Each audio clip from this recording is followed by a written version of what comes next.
I will be sharing some interesting observations about the use of Team Topologies inside and outside of IT and software.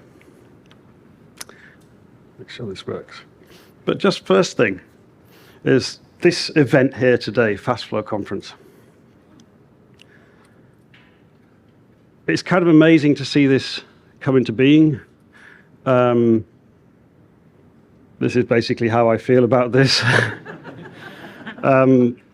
Because for me, it's super important that, I mean, at the heart of Team Topologies, what Manuel and I wanted to do is to make, at the very least, the building and running of software services more humane, more team-centric, less like a machine, and making it and seeing a practitioner conference like this emerge and be successful. Tickets have sold out. It's brilliant. First time round is exactly where the kind of thing that we wanted to see happen.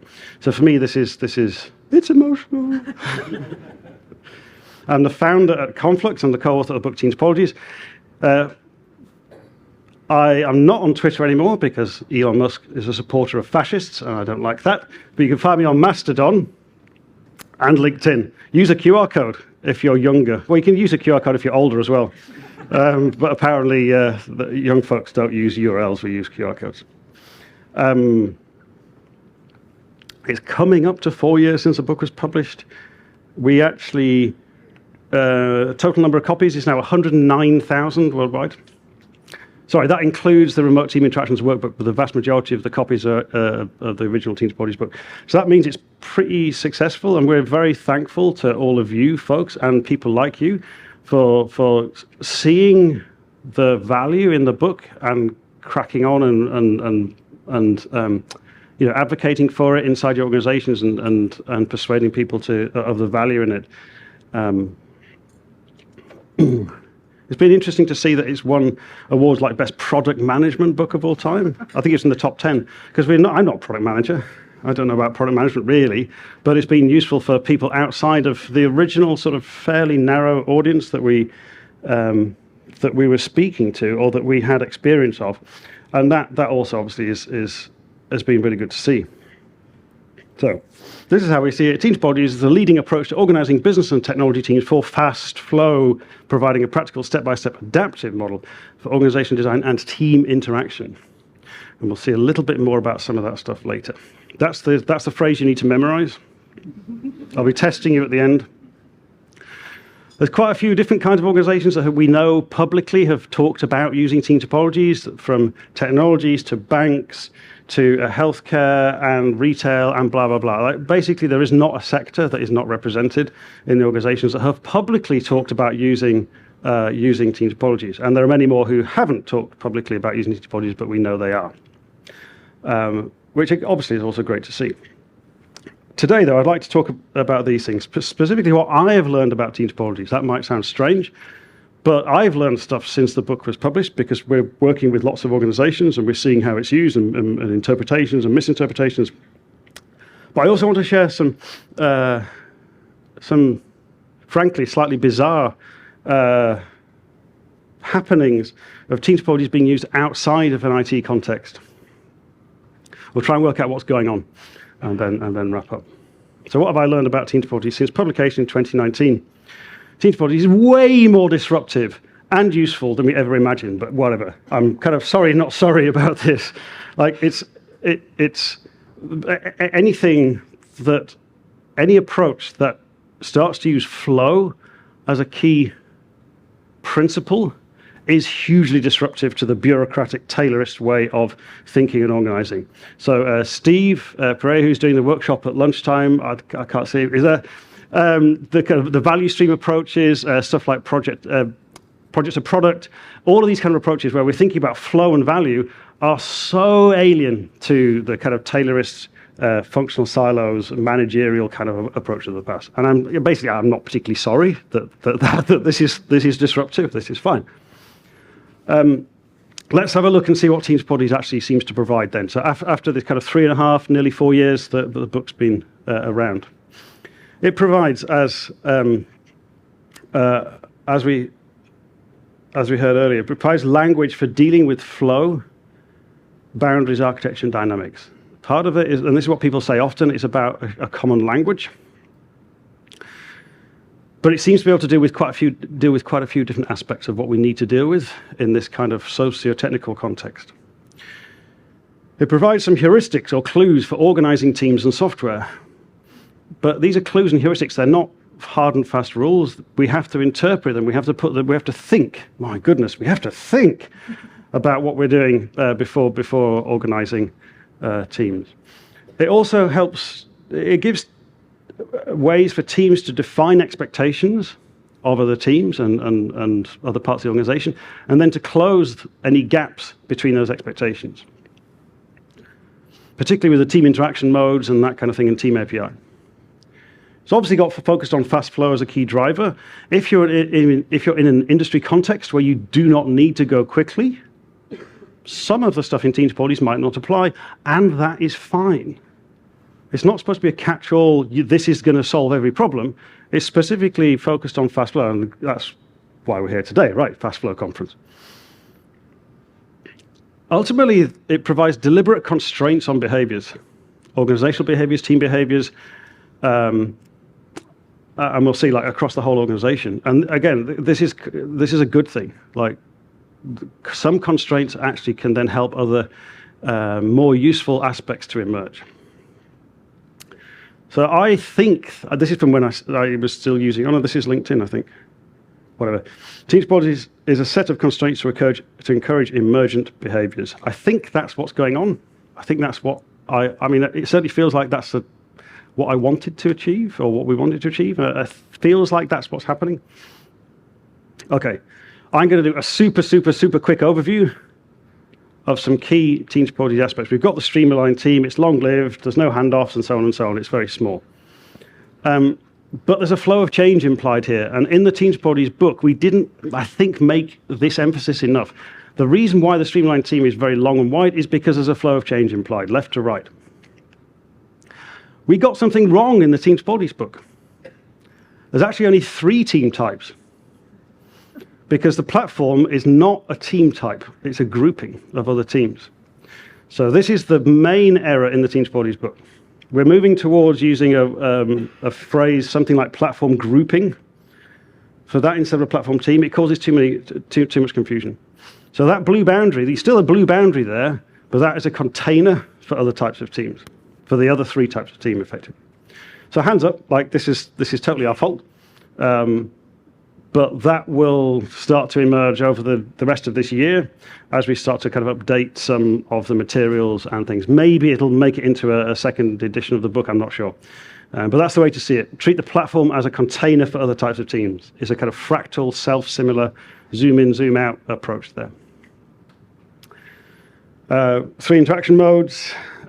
Maybe there arguably it could be some more interaction modes, but we wanted to kind of make it as minimal as possible. So 3 is just about enough.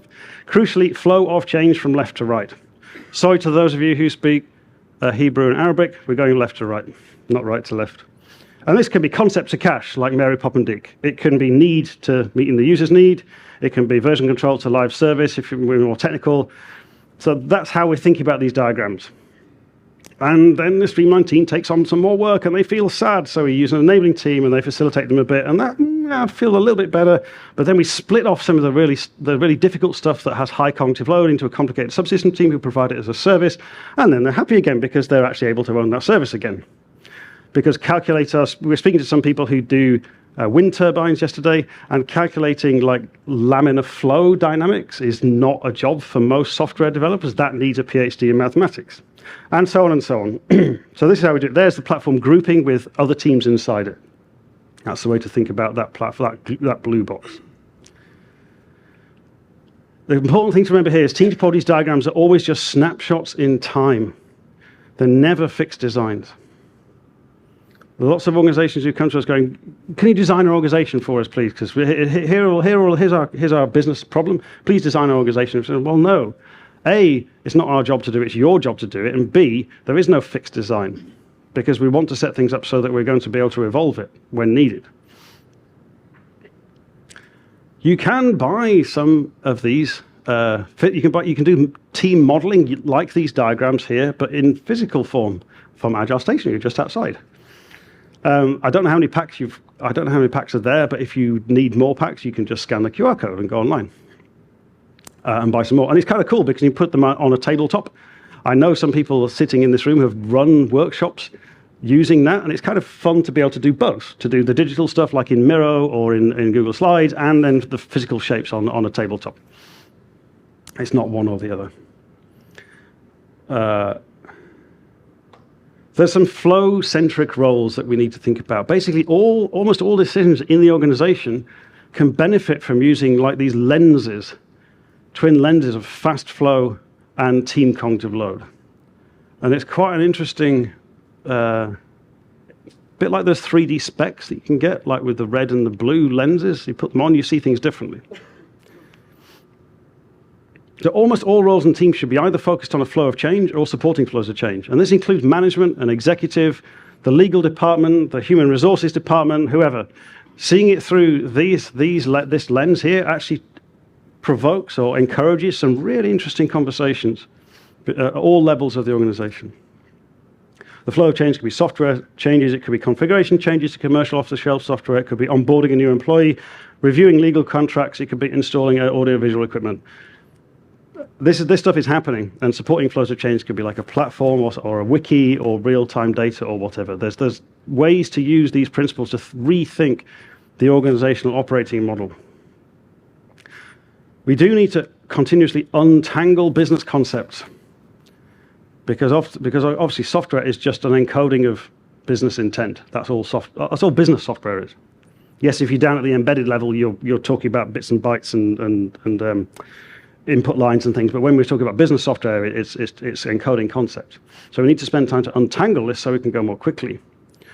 We need people who are looking at finding and adjusting team and system boundaries for fast flow. We need to minimize handoffs. We need to avoid blocking dependencies.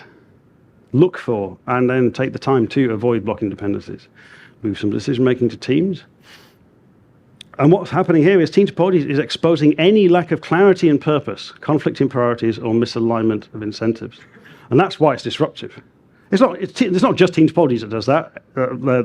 Any kind of value stream approach is going to highlight these things too. But that's what Team Topologies is doing. That's why it's kind of disruptive and very useful. Because if there's a lack of clarity and lack of purpose, let's fix it, right? Let's have a look at the use of Team Topologies outside of IT. Organizations outside of IT and software are already using Team Topologies. Although the book itself was pretty much focused on IT and software, people are using it. Here's Anne-Marie Cunningham, who is a GP, a general practitioner, a doctor in the UK, and she said, let's bring Team Topologies to the whole of the National Health Service. That's kind of pretty mind-blowing, but she's read the book and she's realized how it can be used in well outside of IT and software. There's Tara Hopkins here, who is an HR or a people specialist. The concepts discussed in the book are very much applicable to other working environments and teams outside software. Okay, she's saying that. If she says it and she's an expert in HR, I believe her. We're talking to a legal firm in London who are using Team Topologies or looking at using Team Topologies. The challenges for modern legal services are that real-world legal cases span legal specialisms. So let's say you've got a woman who is a partner in a small business. She's divorcing and having to sell a house, and they've got to work out custody of the kids. 4 separate legal areas, but she wants a single legal service experience. Historically, she would have been bounced from one legal department to another inside the organization. Guess what? That sounds quite a lot like bouncing from one IT function to another inside the IT organization. And so how can we arrange our teams to provide something more like law as a service? And we can start to think about this. What do the streams look like? What is complicated? Really awkward? Maybe it's cross-border mergers and acquisitions. Is really, I don't know, I'm not a lawyer, right? But how would we use the traditional lawyer, the fee earner, as they're called? Could they act more like an enabling team to help empower a streamlined team with a mixture of legal skills in there? These are the kind of things that are starting to emerge.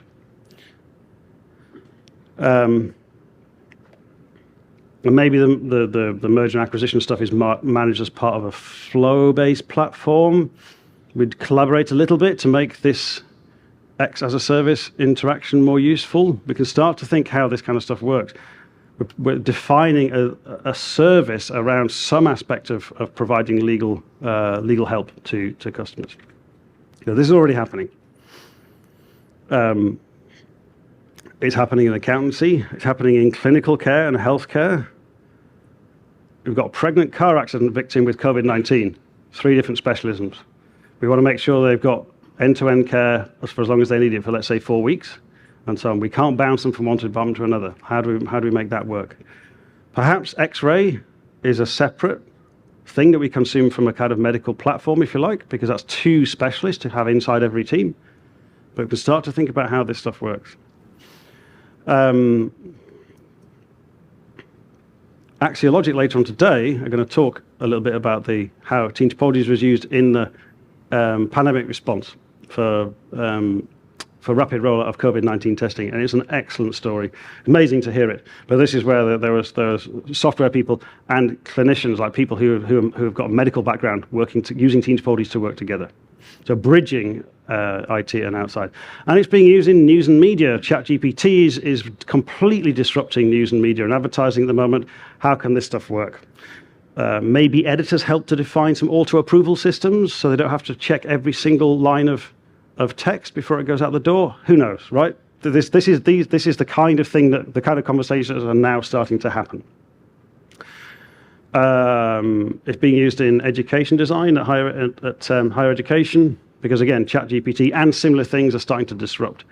It's starting to mean that we need to redesign the curriculum more than once every 3 years, which is the traditional curriculum design cycle. And a whole bunch of other stuff, HR and audiovisual equipment installation. There's actually the emergence of the team-based operating system. Teamform are here today. They've got a stand, and this is totally amazing. You can plug in Team Topologies and see what would happen if you change your organization based on Team Topologies principles. That's kind of very cool. Team OS are here as well. Again, plug in Team Topologies, see what happens. See what happens if you apply the Team Topologies principle to your organization. This stuff is super, super cool. This is kind of amazing to see emerge. Boom! This is me about 4 weeks ago. What's actually going on? Let's reverse engineer things a little bit. What's common between all these things? Legal services, accounting, clinical care, news and media, education design, HR, and operating systems. What's common? Raise your hand. Shout out. People.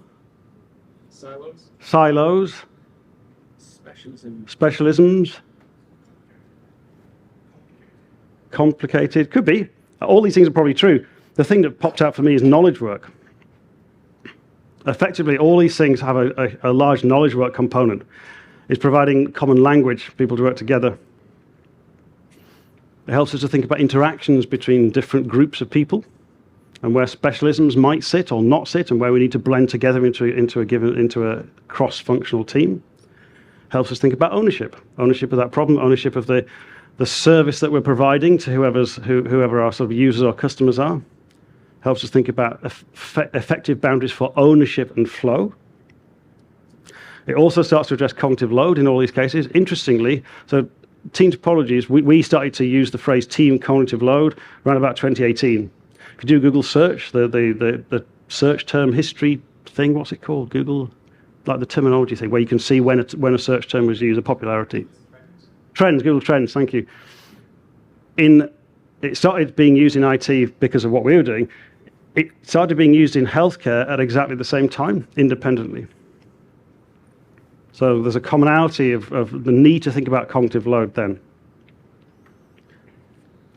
I think what's actually happening is this is my hypothesis. Team Topologies is providing vital language, patterns and constraints for almost all knowledge work situations in the context of fast flow and team ownership.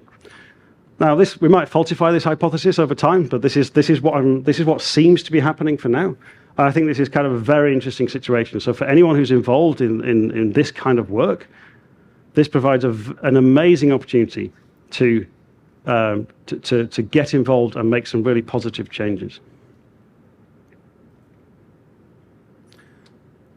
So, like we said, almost all decisions need to use the twin lenses of fast flow and team cognitive load. I'm super interested in your perspective, what things resonate, which things feel incorrect.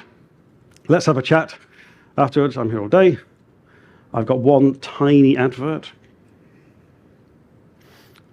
Together with Sarah in the green over here, we're running a masterclass on the 18th and 19th of July in the afternoon, UK time, 2 lots of 3 hours, success patterns for fast flow and Team Topologies. So if you're interested, scan the QR code or come and see me, complexhq.com/events, where some of this kind of learning will be inside that masterclass. So thank you very much.